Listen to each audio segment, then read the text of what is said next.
इदम श्री सद्गुरुवे नमः। जन्म शताब्दी पुस्तक माला 99। संस्कृति की सीता को वापस लाएं, डे 7। परम पूज्य गुरुदेव वंदे माँ के देव दिव्य देव सानिध्य में हम एक नव जीवन की ओर बढ़ते हुए, एक दिव्य जीवन की ओर बढ़ते हुए, एक प्रकाशित जीवन की ओर बढ़ते हुए। मानव जीवन तो था, हमेशा से था, जाने कितने वर्ष बीत गए उस जीवन को जीते जीते, लेकिन जब से परम पूज्य गुरुदेव वंदे माँ का, ऋषियों का, संतों का साथ मिला, जब से इस दिव्य लेखनी से जुड़ाव हुआ और ये दिव्य लेखनी गुण कर्म स्वभाव आचरण में उतरने लगी, तब से ऐसा लगा कि मानो जीवन का एक दिव्य दिव्य लक्ष्य है, वो हमें पता हो या ना पता हो, बस हम अपने गुरु का कहना मान लें तो हम उस लक्ष्य तक सहज पहुंच जाएंगे। इसी क्रम में गुरुदेव ने हमें बताया, हमें समझाया कि हम विचार करें कि हम मानव जीवन में आए हैं तो हम किस लक्ष्य के आधार पर जीवन जी रहे हैं। और फिर हमने ये भी समझा कि देवताओं के फूल बरसाने का अर्थ क्या है, उसका तत्व दर्शन क्या है, और अपने लक्ष्य तक पहुंचने के लिए हमें क्या करना है। गायत्री उपासना नींव में होनी चाहिए। गायत्री मैंडेटरी है, क्योंकि उस उच्चतम लक्ष्य को हम समझ भी जाएं तो उसको जीने के लिए जिस शक्ति की आवश्यकता है, जिस आत्मबल ब्रह्मबल की आवश्यकता है, वो गायत्री से आता है। मित्रों, देवता हमेशा फूल बरसाते हैं और हमेशा बरसाएंगे, लेकिन उनके ऊपर बरसाएंगे जो कोई ऊंचा उद्देश्य लेकर के चलेंगे, जो कोई ऊंचा मकसद लेकर के चलेंगे, जो कोई ऐसा काम लेकर के चले हैं जिससे कि विश्व का हित जुड़ा हो, जिससे किन्हीं सिद्धांतों का परिपालन होता हो, जिससे किन्हीं आदर्शों का परिपालन होता हो। उनके लिए देवता की सहायता सुरक्षित है, लेकिन उनके लिए सुरक्षित नहीं है जो कर्महीन, कर्म से भागने वाले, परिश्रम से जी चुराने वाले, हराम में देवताओं से कृपा मांगने वाले हैं। देवताओं के दरवाजे इनके लिए सदा ही बंद हैं। देवता उनकी सहायता नहीं करेंगे। देवता केवल जागृत आत्माओं की सहायता करेंगे। किनकी? जो देवता को अनैतिक बनाता है, जो देवता को अंधेर गर्दी का माध्यम बनाता है, नीति और मर्यादा को तोड़ देने वाला बनाता है। आपने तो सारी मर्यादाएं तोड़ डाली, नीतियां तोड़ डाली, अब क्या देवता को भी आप अपने जैसा बनाएंगे? आप देवता जैसे नहीं बन सकते तो कम से कम इतनी कृपा कीजिए कि देवता को अपने जैसा मत बनाइए। देवता को अपने जैसा घिनौना मत बनाइए, जो अकर्मण्य लोगों की, स्वार्थी लोगों की, चालाक लोगों की, बेईमान लोगों की, बदमाश लोगों की सहायता करे, यह तो मत कीजिए। देवता की इज्जत की तो रखवाली कीजिए। देवता को तो बेइज्जत मत कीजिए। देवता को तो चरित्रवान रहने दीजिए। देवता को तो विकासशील रहने दीजिए। नहीं साहब, हम जैसे मरे हैं वैसे ही उन्हें मारेंगे। कहावत है, कोढ़ी मरे सांगती चाहे। हमें तो कोढ़ हो गया है, अब हम क्या करें? जो कोई हमारे चपेट में आएगा हम उसको भी कोढ़ी बनाएंगे। किसको कोढ़ी बनाएंगे? अब तो कोई चपेट में नहीं आता, आदमी तो हमसे दूर भागता है। अब तो एक ही आदमी बेवकूफ़ रह गया है और उसका नाम है देवता। उसको कोढ़ी बना देंगे। अर्थात अनैतिक कामों के लिए, हरामखोरी के कामों के लिए हम देवता से ये कहेंगे कि वह हमारी सहायता करे, सहायता करे, सहायता करे। नहीं बेटे, ये संभव नहीं है। परम पूज्य गुरुदेव, इसमें गुरुदेव की ऊर्जा, प्रेम, उनकी करुणा, संवेदना और उनका मन्यु, ऋषियों के क्रोध को मन्यु कहते हैं। क्योंकि ऋषियों का, जैसे लोग कह देते हैं दुर्वासा ऋषि बहुत क्रोधी हैं। एक बार माँ आनंदमयी का एक सत्संग सुन रहे थे और किसी ने यही प्रश्न किया, माँ दुर्वासा ऋषि तो बहुत क्रोधी हैं। तो माँ ने हंसते हुए कहा, हाँ, वो क्रोध में जिस चीज़ को भस्म करते हैं उन्हें जिंदा करने की भी शक्ति रखते हैं। तो उनके क्रोध से अपने क्रोध का कंपैरिजन नहीं करा जा सकता। तो ऋषियों के क्रोध को मन्यु कहते हैं, जो क्या करता है, जो हमारे भीतर के विकारों को भस्म करता है। अगर परम पूज्य गुरुदेव की ये वाणी हम तक पहुंच रही है, जिसमें परम पूज्य गुरुदेव हमें हिलाकर रख रहे हैं, उसमें उनका मन्यु छुपा है, तो ये वाणी जब हमारे अंतस में पहुंचेगी तो हमारे अंदर जो अनैतिकता है, हमारे अंदर जो अविवेक है, हमारे अंदर जो अनावश्यक तत्व हैं, अनावश्यक ऊर्जाएं हैं, हमारे अंदर जो इम्प्रिंट हैं कई जन्मों के, जिनकी की कोई आवश्यकता नहीं है, उसे भस्म करेगी। बस हम इसे आत्मसात करें। तो गुरुदेव ये कह रहे हैं, ऊंचा मकसद किसका था, इसको अब समझाने की आवश्यकता नहीं है कि ऊंचे मकसद का अर्थ क्या होता है। इसको अब बताने की, हम सब जानते हैं कि ऊंचा मकसद क्या होता है। हम सब जानते हैं कि पेट और प्रजनन से ऊपर उठना है, भावनाशील होना है, संवेदनशील होना है और वसुदेव कुटुंबकम की ऊर्जा के हिसाब से जीवन को जीना है। ऐसा काम करना है जिसमें अपना भी हित हो और समाज का भी हित हो, और फिर अपने हित की कोई डेफिनेशन ही नहीं रह जाती। स्वामी विवेकानंद ने क्या किया, उसमें उनका क्या हित था? परम पूज्य गुरुदेव ने क्या किया, उसमें क्या अपना अपना हित था? सब कुछ निवेश कर दिया। और हमने कल ये जाना भी था कि निवेश का अर्थ क्या है, निवेश किस तरह किया जाता है। पूरी तरह इन्वेस्ट कर दो अपने आप को, अपने गुरु को, अपने इष्ट के चरणों में पूरी तरह इन्वेस्ट कर दो। अब परम पूज्य गुरुदेव ये कह रहे हैं कि एक जगह गुरुदेव ने ये भी लिखा है, पहले जन्म शताब्दी में या गुरुदेव के प्रवचनों में ये बात आई है कि जैसे तुम वैसे तुम्हारा भगवान, जैसे तुम वाहियात हो वैसे तुम्हारा भगवान वाहियात है। और ऐसे भगवान की कोई आवश्यकता नहीं है इस समय। तो हमने जो भगवान की डेफिनेशन को बिगाड़ दिया है, भगवान हमारे लिए क्या हो गया है, एटीएम कार्ड जैसा हो गया है। हम सोचते हैं कि भगवान के सामने उपासना हमारे लिए ऐसा हो गया है जैसे हमने एटीएम कार्ड डाल दिया अंदर और उसमें से पैसे निकल जाएंगे। पर कई बार एटीएम मशीन भी ख़राब हो जाती है, और कहीं एटीएम कार्ड से जो पैसे निकल कर के आते हैं वो कहीं ना कहीं हमारे ही डिपॉजिट किए होते हैं। तो अगर हमने कचरा डिपॉजिट किया है तो कचरा ही निकल कर आएगा, और हमने दिव्यता डिपॉजिट करी है तो दिव्यता निकल कर आएगी। तो परम पूज्य गुरुदेव हमें बेईमानी से बाहर लाना चाहते हैं, चालाकी से बाहर लाना चाहते हैं, स्वार्थी अप्रोच से बाहर लाना चाहते हैं, आलस्य से बाहर लाना चाहते हैं। हम एफर्ट नहीं करना चाहते, परिश्रम नहीं करना चाहते, और बिना परिश्रम करे तो कौन सी चीज़ मिल रही है संसार में? एक कोई चीज़ बता दीजिए, एक कोई उपलब्धि बता दीजिए जो बिना परिश्रम के पॉसिबल है किसी भी तरह का। या तो मानसिक परिश्रम लगेगा, या भावनात्मक परिश्रम लगेगा, और या शारीरिक लगेगा, या तीनों में से तीनों का कॉम्बिनेशन लगेगा, या किसी दो का कॉम्बिनेशन लगेगा। पर परिश्रम तो हर चीज़ में लगता है। संसार में भी कोई एक चीज़ ऐसी बता दो जो आपको बैठे बिठाए मिल जाए। बैठे बिठाए कुछ भी इस संसार में मिलना पॉसिबल नहीं है।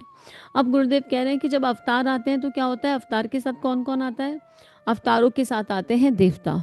मित्रों, क्या करना पड़ेगा हमको और आपको? यदि देवता के प्रति वास्तव में प्यार है तो हमें देवता के मार्ग पर चलना होगा। देवता के मार्ग पर चलना किसको कहते हैं?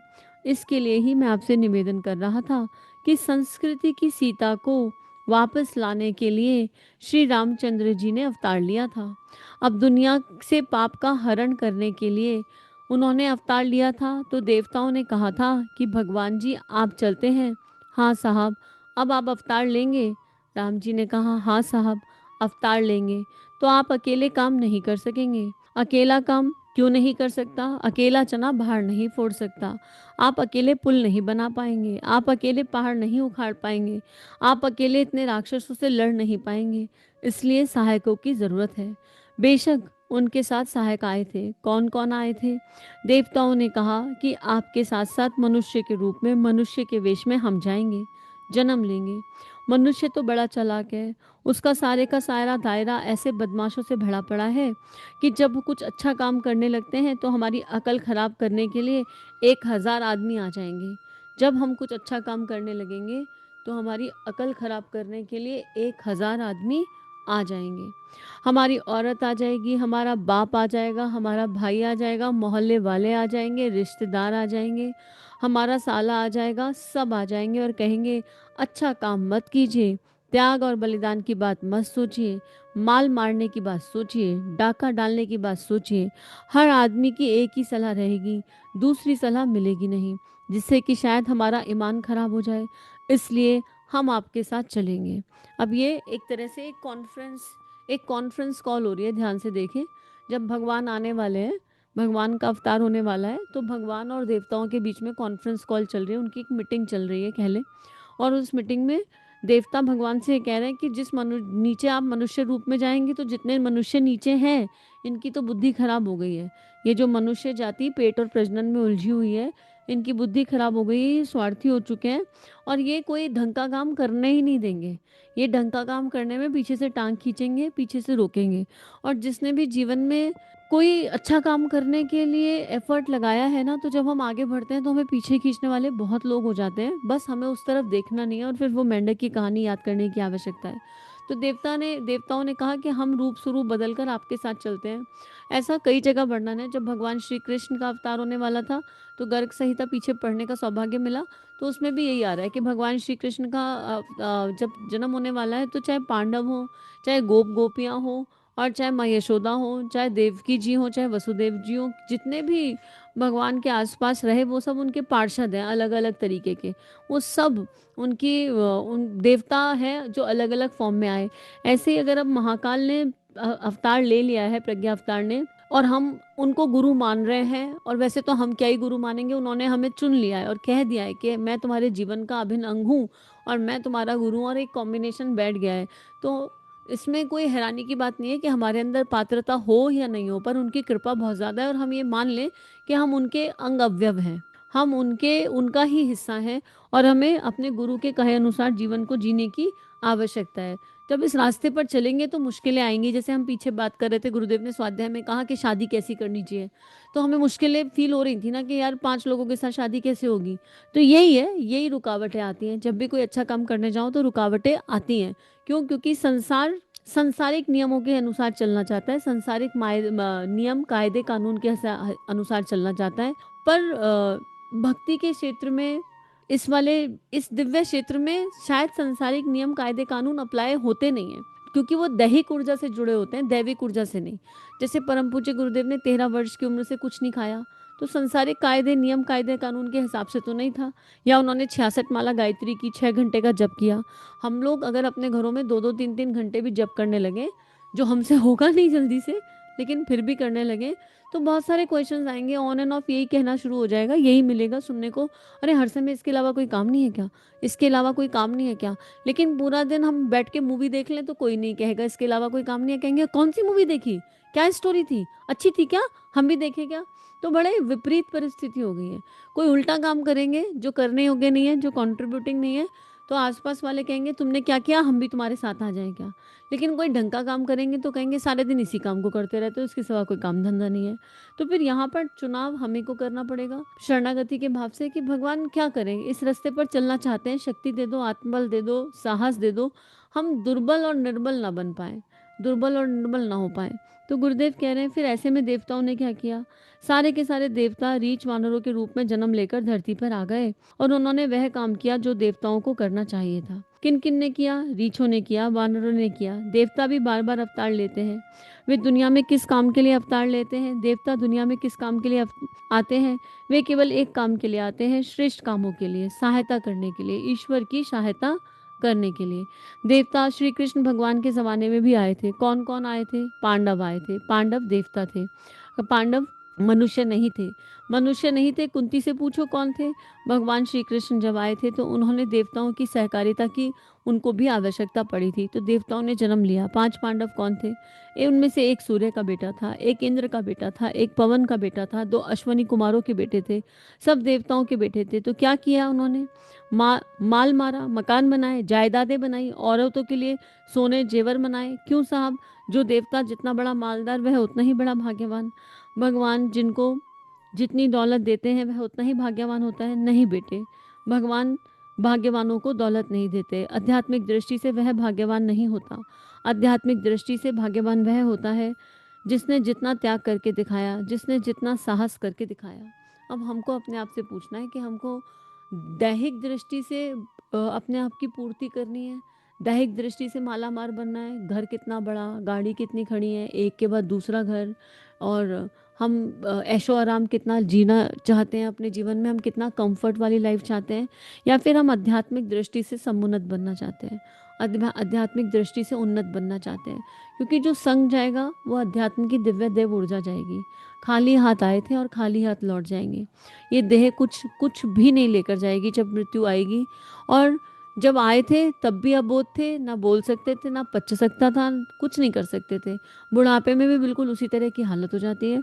और जब जाएंगे तब भी कुछ नहीं कर सकते। मृत्यु अवश्यम भावी है, सबको आएगी। जो साथ में आया है वो बस मानव देह और मानव देह की दिव्यता है। और इस मानव देह में हम जो अपने साथ लेकर के जा सकते हैं वो है भगवान का नाम। भगवान का नाम, भगवान की कीर्ति, भगवान का यशगान, और फिर भगवान के काम में हाथ बटाने की दिव्य देव ऊर्जा, बस वो। और वो भगवान ही हमसे अपना काम करा लेंगे। हम लेकिन पुकार तो करें।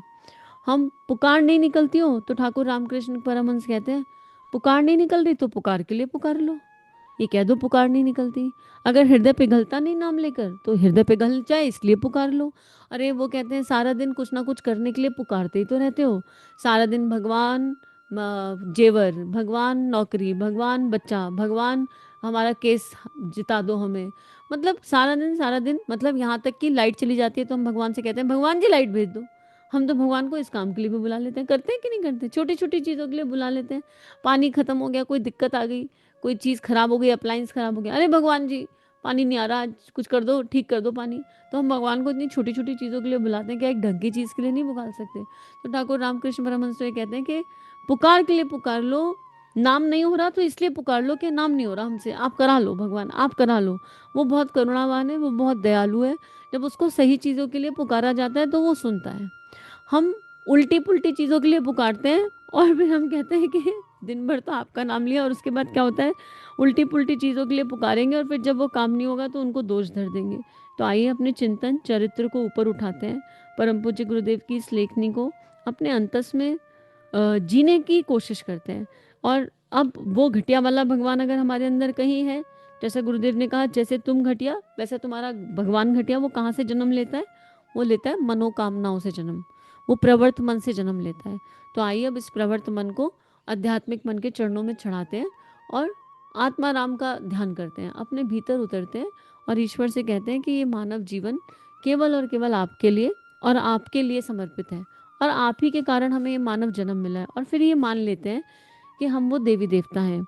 एक बहुत स्ट्रांग भाव एक बार फील हुआ, ऐसा लगा कि 36 करोड़ देवी देवता कहा जाता है, तो ये 36 करोड़ गुण हैं, क्वालिटीज।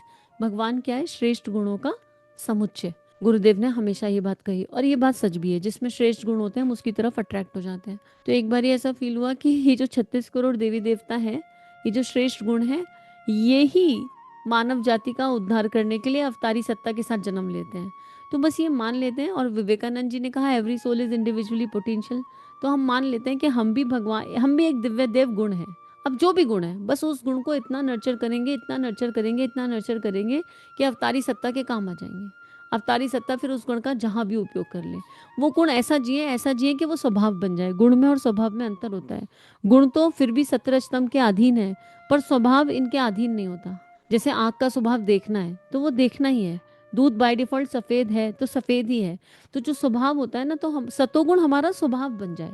नाम जप एक होता है चेष्टा से करना, गुण के अधीन होकर नाम जप करना, और एक होता है नाम जप स्वभाव बन गया।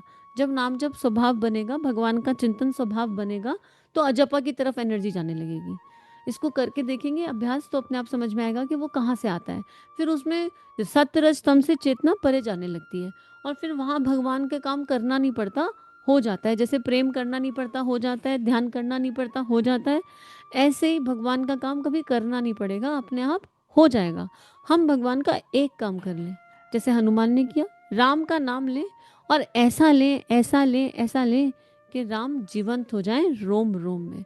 आइए इसी भावना के साथ इस स्वाध्याय को गुरु चरणों में अर्पित समर्पित करते हैं। सभी अपना ध्यान रखिए, नियमित ध्यान करते रहिए। इदम श्री सद्गुरुवे नमः। चलो गुरुदेव के सपने सजाने की शपथ लें। युग दृष्टा, युग ऋषि, परम पूज्य गुरुदेव की लेखनी जन जन के जीवन को प्रभावित कर सकती है, जन जन का ट्रांसफॉर्मेशन कर सकती है, हर किसी को परमानेंट आनंद की तरफ ले जा सकती है। इस कार्य को करने में हमें आपका सहयोग चाहिए। अगर ये वीडियो आपको कंट्रीब्यूट करते हैं तो इन्हें विश्वव्यापी बनाने में हमारी सहायता कीजिए। चैनल को लाइक कीजिए, सब्सक्राइब कीजिए और शेयर कीजिए। इदम श्री सद्गुरुवे नमः।